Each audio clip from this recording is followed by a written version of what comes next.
Commander, let's light the sky. Training sharper drone pilots, learning how to fly. Mission ready mindset, safety leading every plan. Skills that build confidence from takeoff through the scan. Tune in at Sky Commander, come join the crew today. Learning smart, fly with purpose, level up your way. We see more, no sooner, that's the edge we're here to spread. See above, go beyond, get ahead.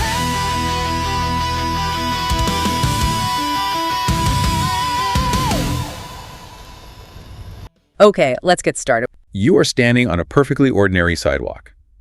The weather is clear, the wind is calm, and your drone is humming quietly, maybe like 200 feet in the air. Just a totally routine job. Exactly. You're capturing high-resolution thermal data of a commercial roof right after a hailstorm. You have your airspace authorization. You've got your Part 107 certificate or your Advanced Operations Pilot certificate if you're up in Canada. You've got the client's signature on a contract. You are golden. Right. Everything is completely legal. Everything is perfectly safe. And then over the hum of the rotors, you hear footsteps. Heavy, fast footsteps. Oh yeah, every pilot knows that sound. You glance over your shoulder, and a homeowner from across the alley is just marching toward you, red in the face, jabbing his finger at the sky, screaming that you are spying on their children. What do you do in that exact second? Well, it is the ultimate nightmare scenario for an operator. Because in that split second, the entire nature of your job completely changes. How so? Because you are no longer just an aviator managing a piece of technology in the national airspace. You are suddenly a crisis negotiator. Wow. Yeah, welcome to today's deep dive. We are unpacking an incredibly detailed and frankly life-saving training module today for you, the curious learner, who is probably already out there flying. It's a critical one. Yeah, we are digging into Sky Commander Flight Academy's Season 9, Episode 08, which tackles drone privacy and public complaint management. And the mission here is, well, it's critical. Right, because we aren't going to talk about stick inputs or, payload capacities or how to check weather apps. You already know all of that. Yeah, we are talking about the explosive collision between aviation rules, human psychology, and public trust. Which is really where the real risk lies in this industry right now. A drone doesn't just enter a block of airspace. It enters someone's attention. That's a great way to put it. And when you master the physical controls of the aircraft but completely ignore the human factors happening on the ground, you are setting yourself up for catastrophic failure. So let's break down the central conflict that makes this whole topic such a powder keg. We have this setup that happens, 1,000 times a day globally. Hey. A pilot is hired for a routine safe roof inspection. Right? The pilot is looking at their screen, seeing a roof line, a gutter, maybe a chimney, and a clean, safe flight path. They check the airspace grid, the batteries are fresh, the client is happy. It's a completely sterile, professional environment for them. That is the pilot's reality, yeah. But the homeowner across the alley is experiencing a completely different reality. They are sitting on their back deck having a morning coffee, and suddenly they hear a mechanical buzzing. Out of nowhere. Right. They look up and they see a flying camera hovering 10 feet above their backyard fence line. From their vantage point, they have absolutely no idea who is holding the controller. They don't know who hired them. No, and they don't know where that camera's pointing. They just see a literal spy in the sky. Both of those people are experiencing a completely valid reality. The pilot is doing a legal job, and the homeowner feels deeply violated. But only one of them is holding the controller. Exactly. And that massive gap between the pilot's internal knowledge and the bystander's external perception, that is the exact birthplace of a privacy scare. It all comes down to a fundamental misunderstanding of what permission actually means. As aviators, we are trained to seek regulatory permission. Like checking the maps and stuff. Yeah, we check the maps, we file the flight plans, we look for temporary flight restrictions. We think that if the airspace is green, our operation is bulletproof. Right. But airspace permission does not automatically grant you social permission. A flight can be 100% legal, flawlessly executed from a technical standpoint, and still feel incredibly suspicious, even invasive and threatening to the general public. Okay, let's unpack this for a second, because we walk past security cameras all day long. I walk past dash cams in the grocery store parking lot. I'm stared at by doorbell cameras every single time I walk down a suburban street. Oh, they are everywhere. Right, and we don't panic. The public has accepted that fixed surveillance is just the wallpaper of modern life. So why is the psychological reaction to a drone so visceral? It's totally different. It feels like the equivalent of someone walking into your backyard, setting up a 20-foot aluminum ladder right against your fence, and just staring over it into your kitchen window. That is exactly it. Like, even if the guy on the ladder swears he is just bird watching, the physical boundary violation is what sends your heart rate through the roof. That analogy hits the psychological nail on the head. And the source material breaks down the cognitive science of why drones trigger a completely different fear response than fixed cameras.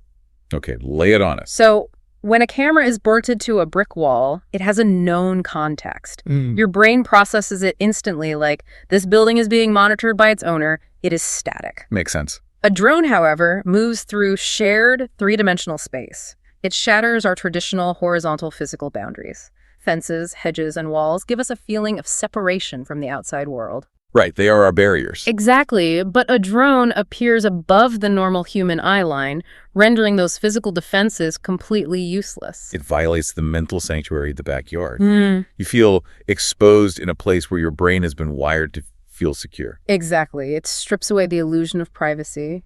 And then you add the auditory component. The buzzing. Yeah, drones have a highly distinctive high-frequency buzzing sound.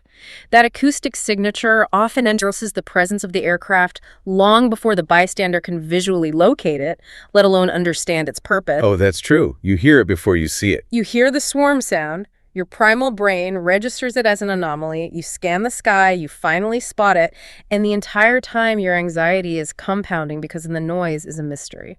So the sound essentially primes the bystander for a confrontation before the pilot has even spoken a word. It creates a baseline of agitation. The third trigger is the assumption regarding the payload. Like the camera itself. Right. The general public does not understand the limitations of civilian drone optics. They assume the camera hanging off that gimbal is infinitely powerful, capable of reading text on a smartphone from 400 feet away, or seeing through curtains. Which is wild if you've ever actually looked at the footage. Oh, absolutely. They don't know your focal length, your sensor size, or that you are actually flying a wide-angle lens that can barely resolve a license plate at 50 feet. They assume the absolute worst-case surveillance scenario. Wow. And what's the final trigger? The hovering. We pilots hover for completely mundane technical reasons. We are waiting for a GPS lock. We are framing a specific photogrammetry shot. We are letting a gust of wind pass. Or we are just pausing to check our battery telemetry, yeah. Exactly. But to the guy standing on his lawn. To the guy on the lawn, hovering looks like watching. Exactly. A drone flying in a straight line from point A to point B is a transient annoyance. A drone that stops, pivots, and hovers in place, it feels intentional, it feels predatory, it feels personal. Yeah, that makes total sense. We have to talk about how regulators view this friction, too, because it is wildly inconsistent depending on your GPS coordinates. I mean, the approach in Canada versus the United States is basically night and day. The contrast is staggering. In Canada, Transport Canada takes a highly integrated approach. They explicitly state that national privacy laws, specifically PIPEDA, which is the Personal Information Protection and Electronic Documents Act, apply directly and forcefully to drone operations. Right. Transport Canada considers a person's name, a recognizable image of their face, or their vehicle's license plate number as protected personal information. So the Aviation Authority itself is telling you that capturing this data without consent is a regulatory issue. Yes, and they actively issue guidelines instructing pilots to blow faces and respect those data privacy laws. So in Canada, privacy is treated almost like an extension of aviation safety. It's part of the regulatory ecosystem.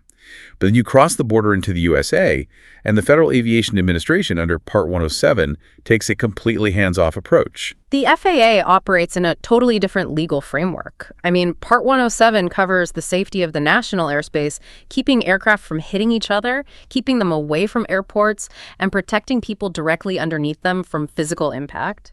Right, but what about privacy? They explicitly state in its rulemakings that it is not authorized by Congress to impose privacy regulations. They wash their hands of it. Wow. They essentially tell pilots, we govern the airspace, but if you want to know if you are violating someone's privacy, you need to consult your local municipality, your county, or your state laws. So the FAA is essentially acting as the traffic cop for the sky, saying, as long as you don't crash, we're good. If the homeowner thinks you're a peeping Tom, that's a problem for the local police department. Exactly. But practically speaking, for the operator standing on the sidewalk, this regulatory difference doesn't actually change the immediate reality of an angry neighbor. It changes nothing about the human interaction. Whether you are flying under Transport Canada guidelines or FAA Part 107, the operational lesson you must internalize is that airspace approval is not a privacy shield.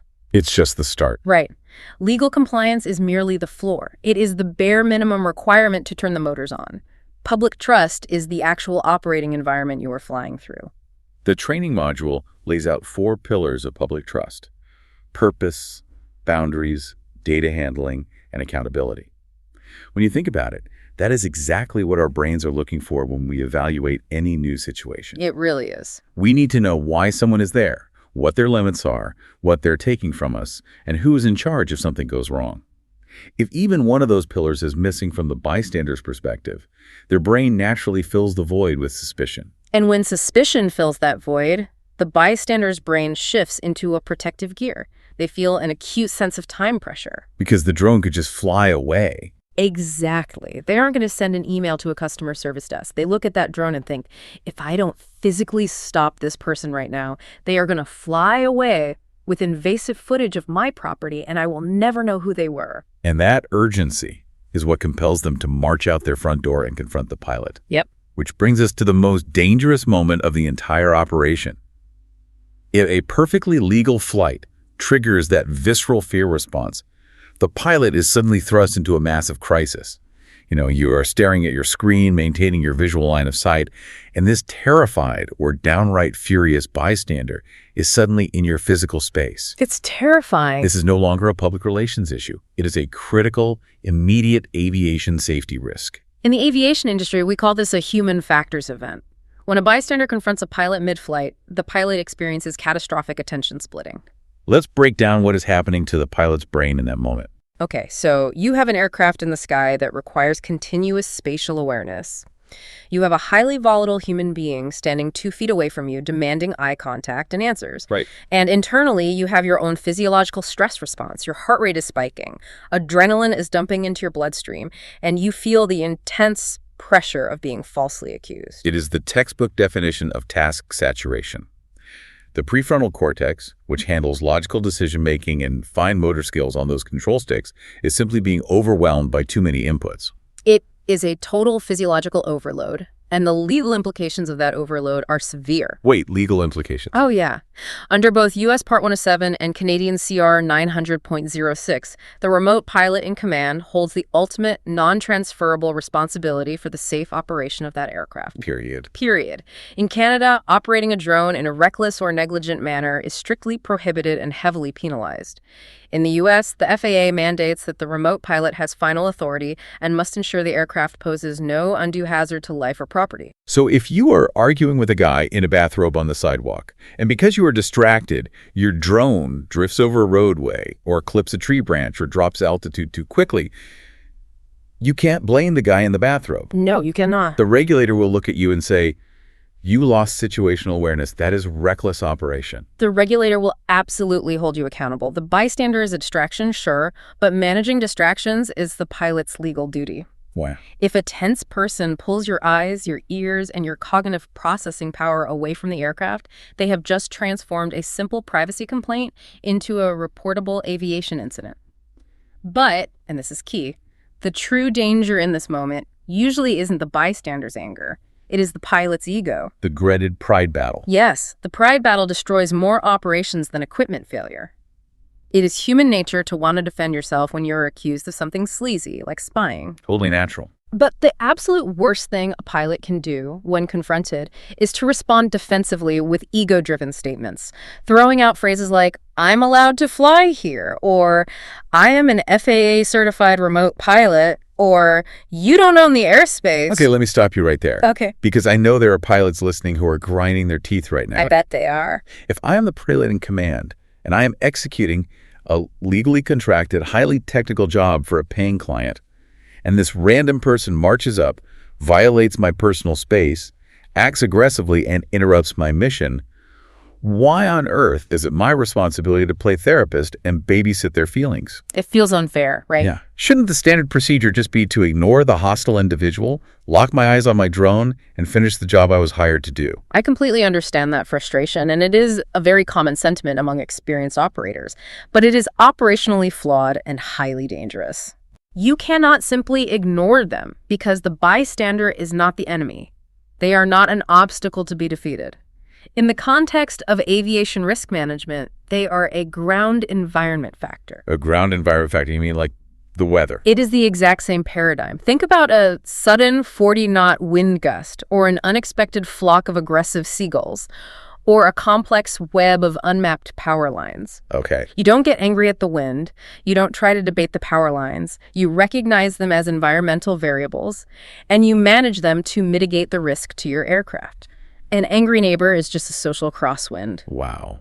That reframes the entire interaction. Uh-huh. Takes the personal insults completely out of the equation. It depersonalizes the conflict, which is vital for your own cognitive function. When you respond defensively, your attention narrows. Your breathing becomes shallow, your tone of voice sharpens, and your brain shifts from focusing on spatial risk to focusing on fairness and justice. You want to prove you are right. Exactly. And that shift in cognitive priority makes you incredibly prone to stick input errors. De-escalating an angry bystander is not about providing good customer service. It is an active operational safety control to protect your aircraft and your certificate. Let's apply this to the case file presented in the module. Paint the picture for us. You have a bystander, visibly agitated, marching straight toward your launch zone during an active flight. Okay. The drone is hovering 250 feet away, let's say near some large oak trees, and a moderately busy residential road. You are a solo operator. There is no one to run interference for you. What is the precise tactical play here? The tactical play relies entirely on prioritization. First, you do not debate. You do not let the person close the distance to the point where they can physically interfere with your hands on the controller or block your field of view. Right, keep them back. Your absolute legal and ethical priority is the aircraft. You must maintain visual line of sight, or VLOS. So as they approach, you make a command decision about the aircraft. If you can move the drone to a safe, high-altitude loiter point away from the trees and the road, you do so. If the environment is too complex to loiter safely while distracted, you hit return to home or you land it manually immediately. You completely pause the mission. You don't try to multitask. You pause the mission without hesitation. Continuing to push the sticks while simultaneously trying to manage a hostile human being is a recipe for a flyaway or a crash. Makes sense. You secure the aircraft's position, you keep your eyes locked on it, and you say calmly, "I hear you. I need to land this aircraft safely before I can talk to you. Please give me a moment so I can keep everyone safe." That's good. You establish the boundary, assert the safety priority, and buy yourself the 30 seconds you need to get the bird on the ground. If trying to fly and negotiate at the same time is basically guaranteeing a regulatory violation, the smartest strategy has to be preventing the confrontation before the drone ever leaves the ground. Okay. Right. The most seasoned operators will tell you that a privacy scare is almost never born in the air. It is built on the ground long before the motors are armed due to poor fieldcraft. Fieldcraft. It sounds like something out of a military reconnaissance manual. But in this context, it really just means having total operational awareness of your environment. It is the art of reading the environment, not just for physical hazards like antennas and trees, but for human hazards. And the module centers this around a concept called the privacy triangle. Okay, let's unpack this privacy triangle. What are the three corners? The three corners are people, places, and purpose. Start with people. People means conducting a rigorous assessment of who is in your operational footprint. Are there pedestrians walking dogs? Are there children playing in a nearby yard? Are there construction workers, delivery drivers, or curious neighbors? Basically anyone with eyes. Right. Places refers to the sensitivity of the physical environment itself. Are you flying near private homes, large bedroom windows, backyard pools, balconies, schools, hospitals, or women's shelters? The places where people have the highest expectation of invisibility. And the third corner. The third corner is purpose. This is the why of your operation. Why are you collecting this specific data? How long will it be retained? Who is the end user of this imagery? Is it an insurance company, a real estate agent, or a structural engineer? So if I'm doing a pre-flight assessment and all three corners of that privacy triangle light up, meaning I'm going to be filming near people, adjacent to sensitive places like homes, for a commercial purpose that the neighborhood is entirely unaware of. I am staring at a massive flashing red light for a privacy scare. Exactly. When the triangle is lit up, the professional pilot must aggressively slow down the timeline and implement mitigations. You don't just launch and hope for the best. Right. And the most universally effective mitigation strategy is the deployment of visible professionalism. Oh, this is the stark contrast between the mystery pilot and the professional operator. We have all seen the mystery pilot. We absolutely have. It's the person who pulls up in a dusty, unmarked sedan, wearing jeans and a faded t-shirt, standing quietly on a street corner, staring intently at a plastic controller while a drone hovers silently over a residential block. To a layman, that looks like a stalker. It looks incredibly suspicious because it lacks any contextual clues that suggest legitimate business. Compare that to the professional operator. Yeah. They arrive in a clean vehicle. They step out wearing a high-visibility ANSI-rated safety vest. They deploy orange safety cones around their launch area. Huge difference. They set down a physical, high-contrast landing pad. They might even have a flashing amber strobe on the roof of their truck. Yeah. This is basically the clipboard effect applied to aviation. A clipboard effect? I love that. Yeah, if I walk into a secure office building wearing a t-shirt and start looking at the ceiling, security will tackle me. If I walk in wearing a hard hat, a reflective vest, and holding a clipboard, people will hold the elevator for me. They assume I'm supposed to be there. But I gotta ask, does putting down 3 orange cones on a sidewalk really stop an angry neighbor who is convinced you are peering into their hot tub? Cones and a vest will not stop a truly determined, irate individual, but that isn't their primary function. Visible professionalism changes what psychologists call the intent stack. The intent stack, how's that work? It dramatically alters the starting temperature of the interaction before a single word is exchanged. It is all about signaling accountability. Okay, walk me through that. If you look like a mystery pilot, a bystander suspicion might start at 90%. Their adrenaline is pumping, they're operating under the assumption of malicious intent, and they are at a boiling point before they even cross the street. Because they have zero context. Right. But if they look out their window and see high visibility gear, safety cones, and a calm, deliberate posture, you have provided visual context. That suspicion drops to maybe 45%. Oh, wow. They might still be annoyed, they might still come out to ask questions, but the immediate primal panic response is mitigated because the setup screams, I am at work, rather than I am creeping on you. It signals that there is a company, a boss, or a regulator to complain to. It gives them a sense of control. Now, what about the person who actually hired you? Because reading through the material, it seems like the client themselves can often be the biggest liability on site. The client can absolutely detonate a situation if they aren't properly managed. Really? Imagine a bystander comes over to complain about the noise in the camera. The client, who is paying you a lot of money and wants the job done quickly, puffs up their chest, steps in front of you, and barks at the neighbor.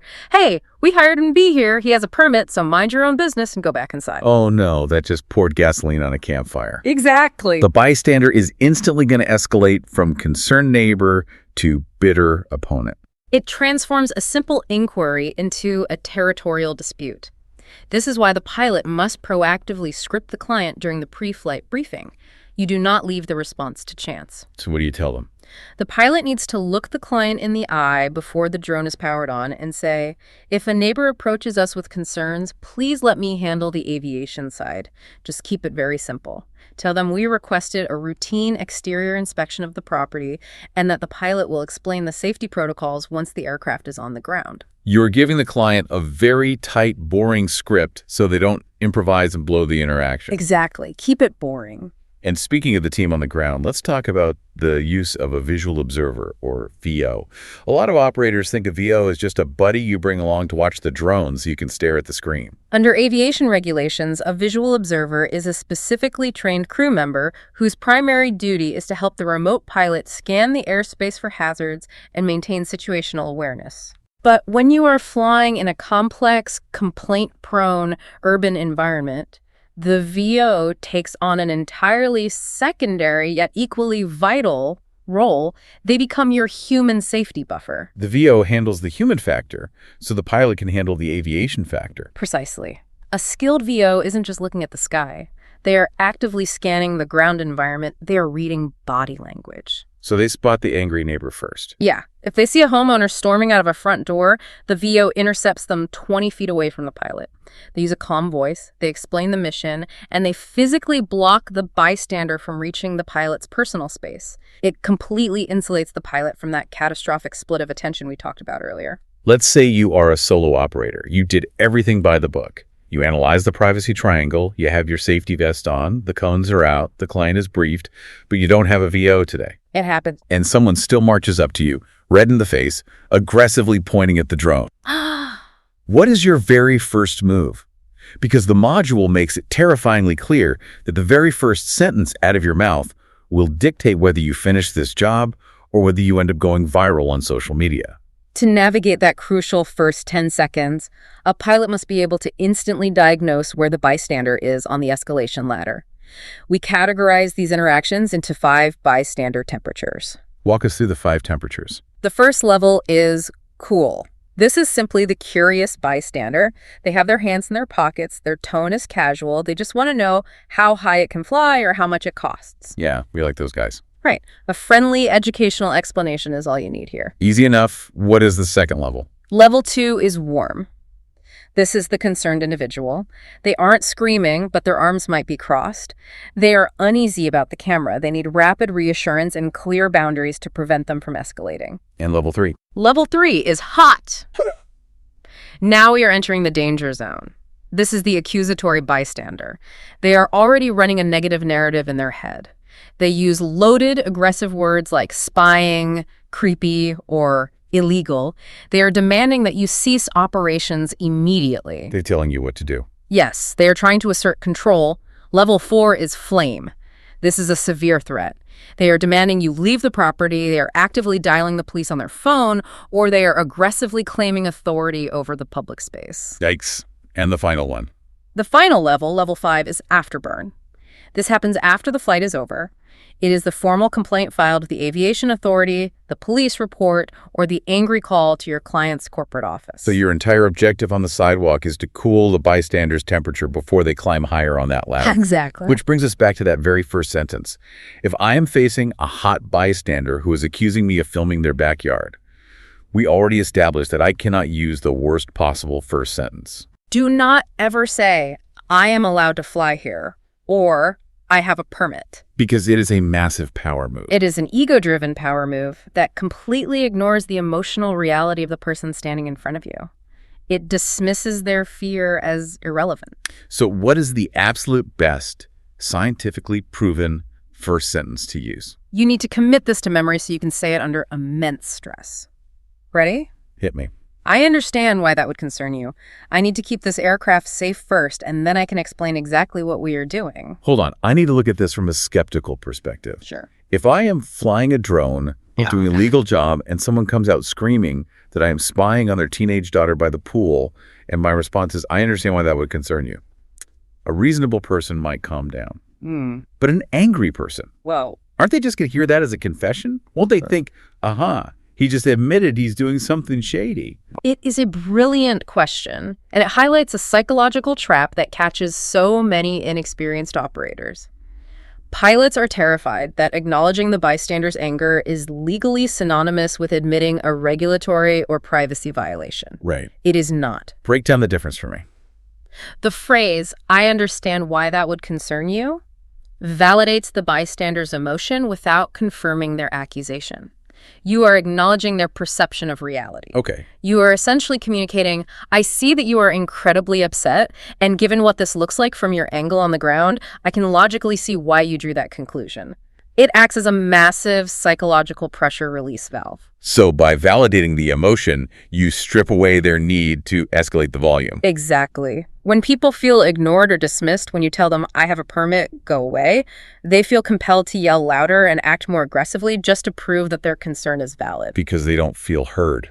Right. If you validate the emotion immediately, they feel heard. The wind goes out of their sails just enough to allow you to focus on the sticks and safely land the drone. That is basically verbal judo. Now, to structure the rest of that interaction once the drone is safely hovering or landed, the training utilizes the privacy mnemonic. It's a great tool. Let's walk through this step by step because it seems like the ultimate checklist for not getting sued. What is the P? P stands for pause the pressure. This is physical and operational. Do not attempt to debate complex privacy law while your hands are manipulating the flight controls.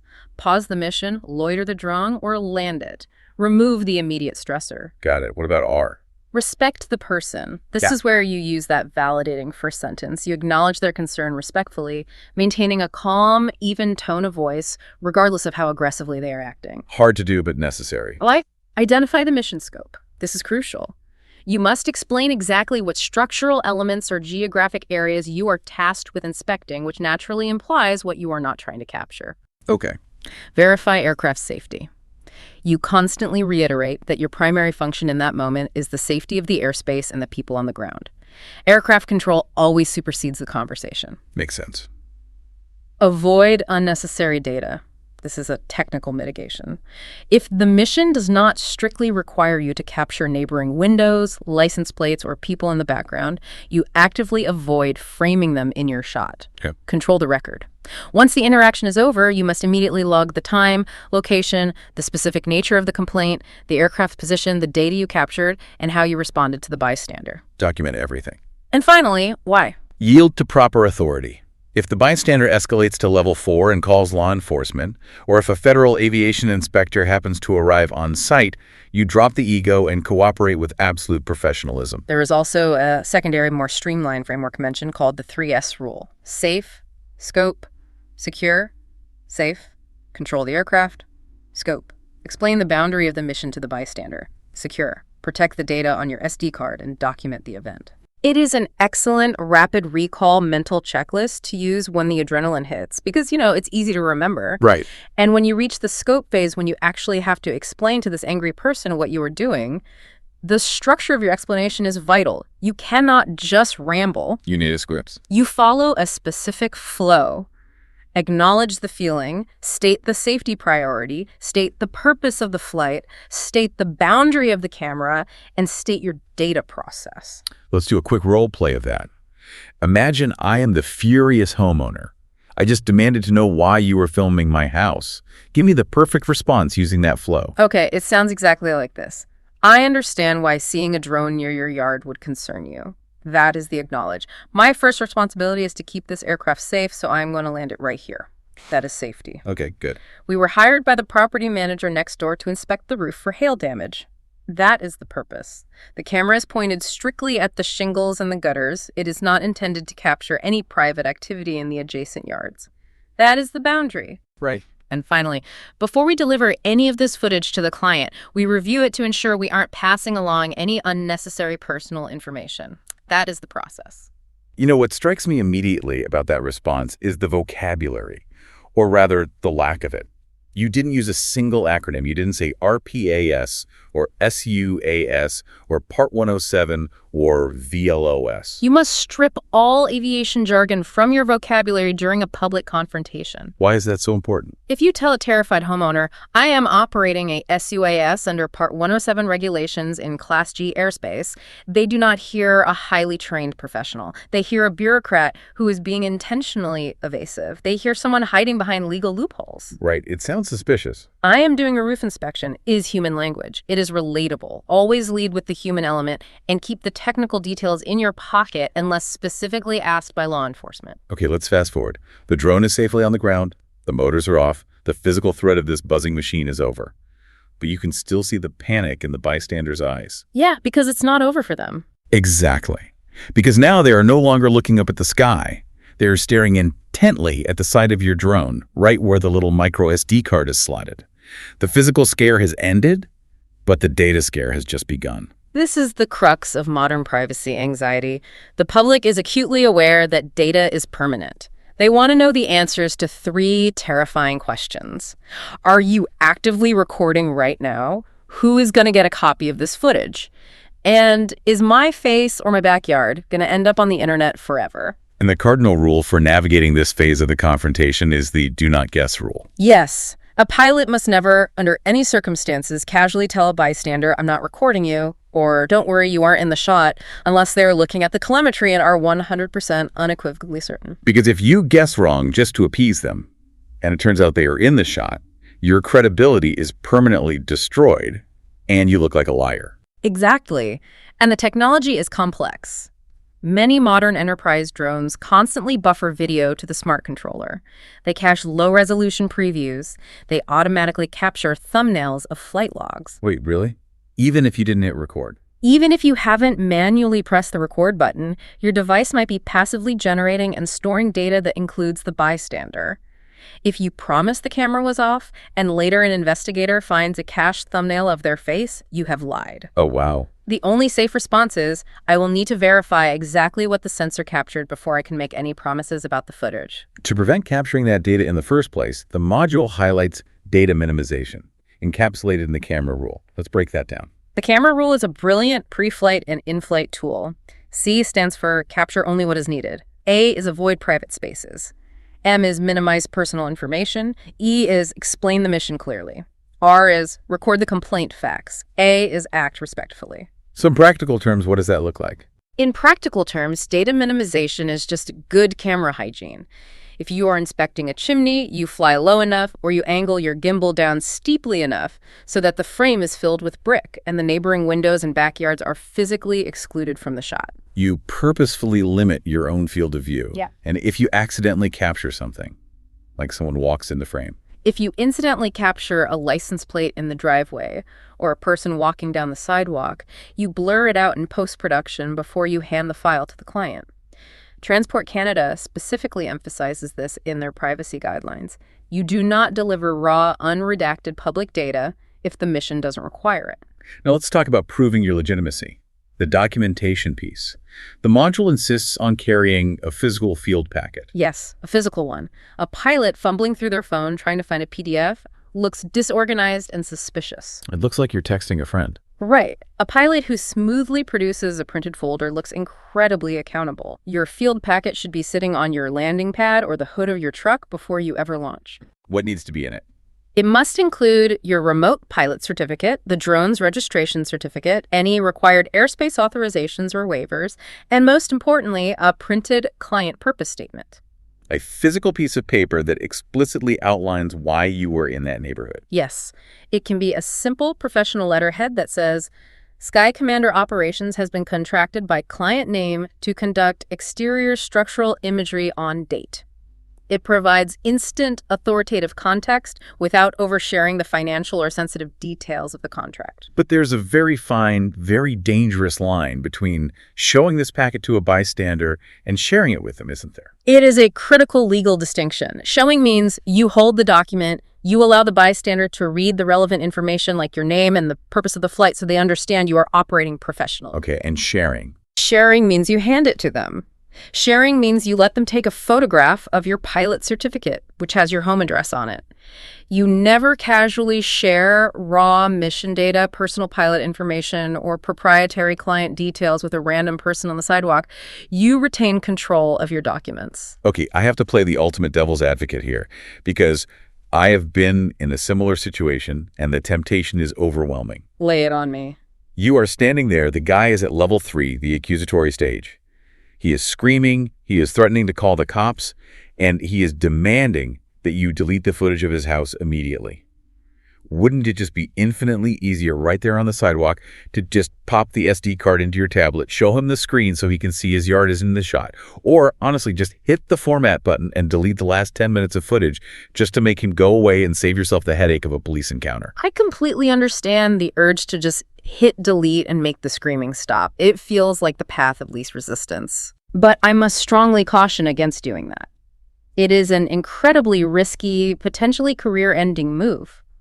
First, showing a highly agitated person the raw controller screen is the terrible idea. Why? Because in trying to prove their yard is clear, you might inadvertently reveal highly sensitive client infrastructure, security camera blind spots, or even other people's private data that happens to be on that same memory card. Oh, wow. That's a great point.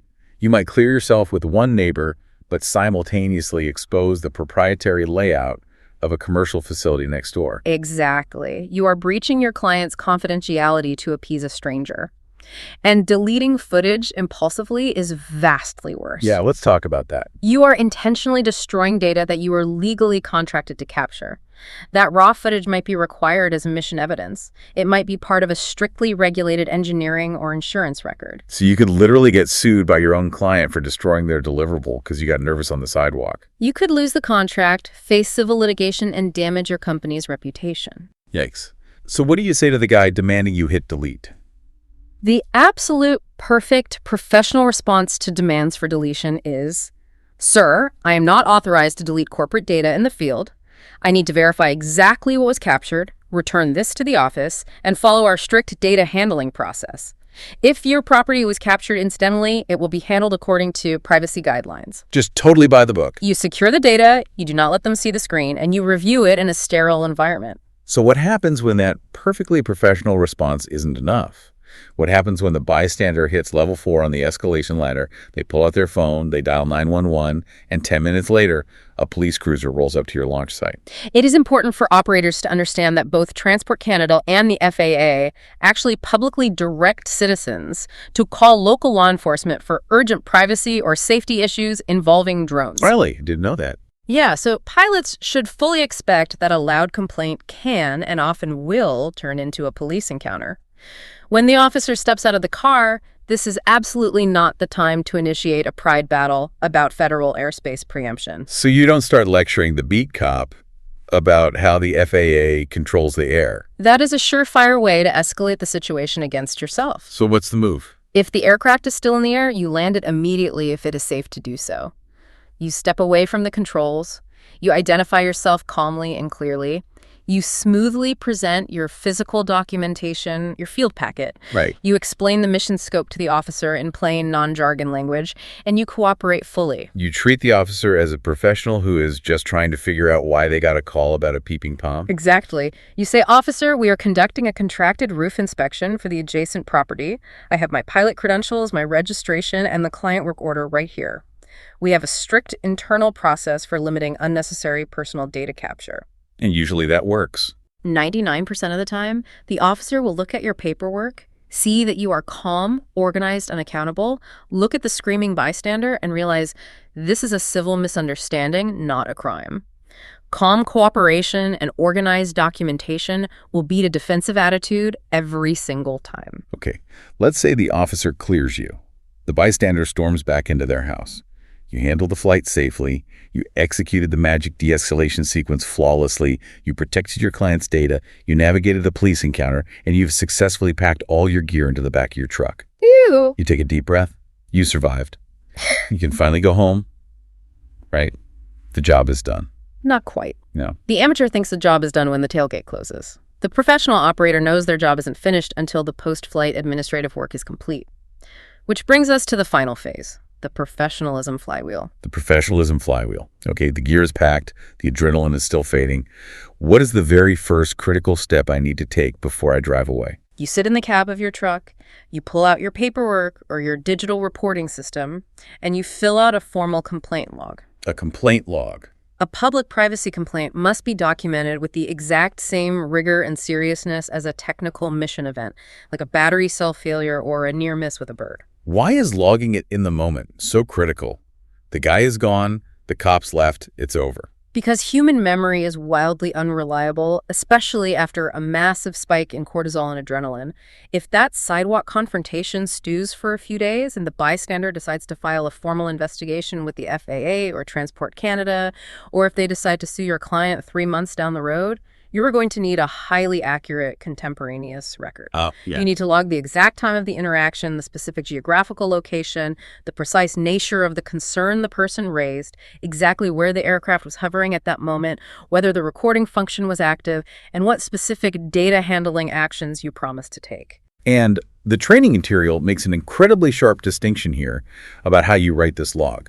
It emphasizes writing facts versus writing feelings. Yes. Your log is a potential legal document. It is discoverable. A terrible amateur log entry looks like this. The crazy neighbor freaked out for no reason and aggressively accused us of spying on him. He was totally unhinged and wouldn't listen to reason. Oh boy.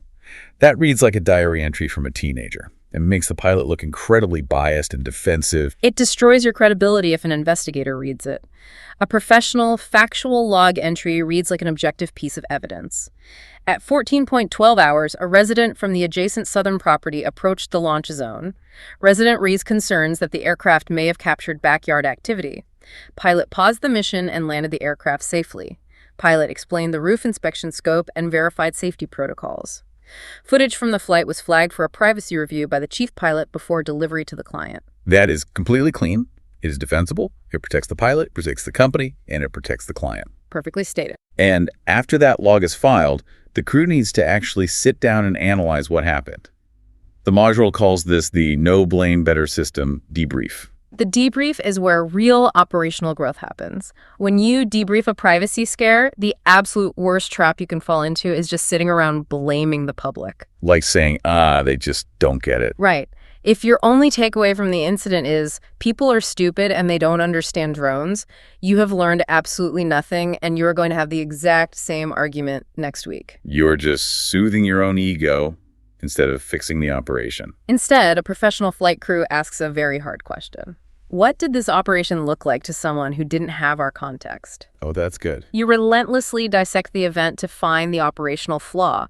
Was our launch point tucked away behind a van, making us look secretive? Yeah. Did we hover for 3 minutes too long near a property line while checking settings? Did the client promise to notify the neighbors and then completely forget? Was our initial verbal response too technical and defensive? You look for the root cause in your own procedures. And this perfectly illustrates what the module calls the professionalism flywheel versus the amateur cycle. Paint that picture for us. Walk us through the life cycle of the amateur. The amateur cycle is a closed loop of misery. The amateur pilot experiences a complaint. They immediately get defensive and engage in a pride battle.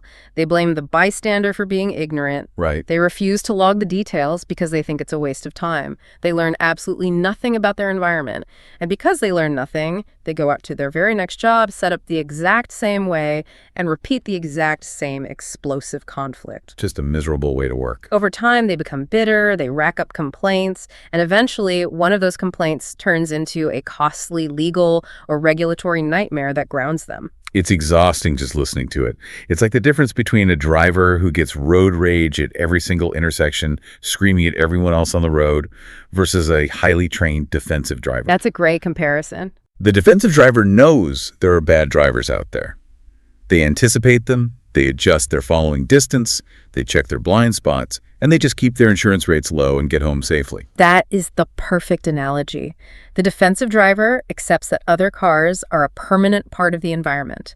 The professional drone operator accepts that public anxiety and privacy concerns are a permanent part of the operating environment. Right. That is the professionalism flywheel. The professional experiences a complaint, they de-escalate it using the 3S rule, they log it factually, they debrief it objectively, and they use that data to improve their pre-flight notice, upgrade their launch point optics, and refine their data review processes. Every single incident makes their future missions smoother and safer. Which brings us to the absolute biggest picture takeaway of this entire deep dive. Public trust isn't just a soft HR-style customer service skill. It is a hard, vital operational asset. It is the currency that keeps this entire industry in the air. Every sloppy, arrogant flight where a pilot screams, "I know my rights," from a sidewalk teaches the public to deeply distrust the very next drone pilot they see.